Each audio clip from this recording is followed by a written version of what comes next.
জেলা প্রশাসনের প্রকল্পের কাজ চলছে আর তাতে আপত্তি জানান গ্রামের কয়েকজন মহিলা। বাবা, এত সাহস, এতবার ঠিক পদক্ষেপ তৃণমূল পঞ্চায়েত সদস্যের। মহিলাদেরই বেধড়ক মার। ফালাকাটার ভাইরাল ভিডিওয়ে রীতিমতো রাজনৈতিক তর্জা-তুঙ্গে। দেখুন।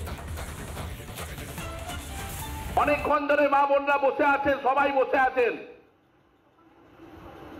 21-এর নির্বাচনে এই মারা বসে আছেন বলেই কিন্তু আজকে আমরা বক্তব্য রাখতে পারছি। এটা বলতে দিই নয়, কারণ মহিলারা মমতা বন্দ্যোপাধ্যায়কে কথা দিয়েছিল এবং 21-এর নির্বাচনে জয়লাভের মূল কাণ্ডারি মহিলারা। শুনলেন তো কি বলছেন তৃণমূল নেতারা? এবার দেখুন কাজ।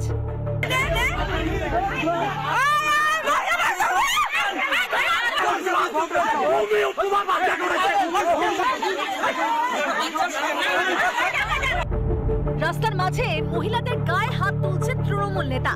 এই কীর্তিমান ফালাকাটার কুঞ্জনগরে তৃণমূল পঞ্চায়েত সদস্য অসিত কর।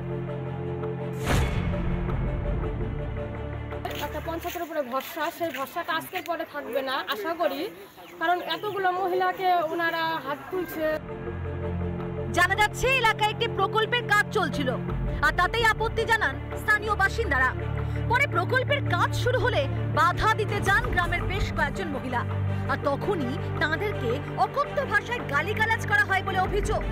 শুধু তাই নয়, রীতিমতো মারধরও শুরু হয়। ইতিমধ্যে এই ঘটনায় তৃণমূলের পঞ্চায়েত সদস্য অসিত কর সহ দুজনের বিরুদ্ধে দায়ের হয়েছে অভিযোগ। তার ভিত্তিতে এদিন এলাকায় যায় পুলিশ। মহিলাদের উপরে এরকম অকথ্য অত্যাচার হয়েছে, এইটা পঞ্চায়েত প্রতিনিধি হয়ে এবং একজন বয়স্ক লোক হয়ে মহিলাদের উপরে এরকম আক্রমণ করেছে আর তাদের আত্মঘাতী একটা হুমকি দিচ্ছে বর্বর। আজকেও সকালবেলা দিয়েছে। মহিলা ঘিরে ধরে রবীন্দ্রনাথ বাড়ি থেকে এই দৌড়ে আসে, আমাকে গালিগালাজ করে আমাকে ধরে ফেলে। তখন আমি তার হাত থেকে বাঁচার জন্য ওদেরকে ধাক্কি সরাই দিই। কুঞ্জনগরের রাস্তায় কিছু মহিলা কিছু পুরুষ বিজেপি নেতৃত্ব উস্কানি দিয়ে সেই দুজন পঞ্চায়েতকে আক্রমণ করে, বাসের লাঠি নিয়ে এসে তার উপরে প্রহার করে।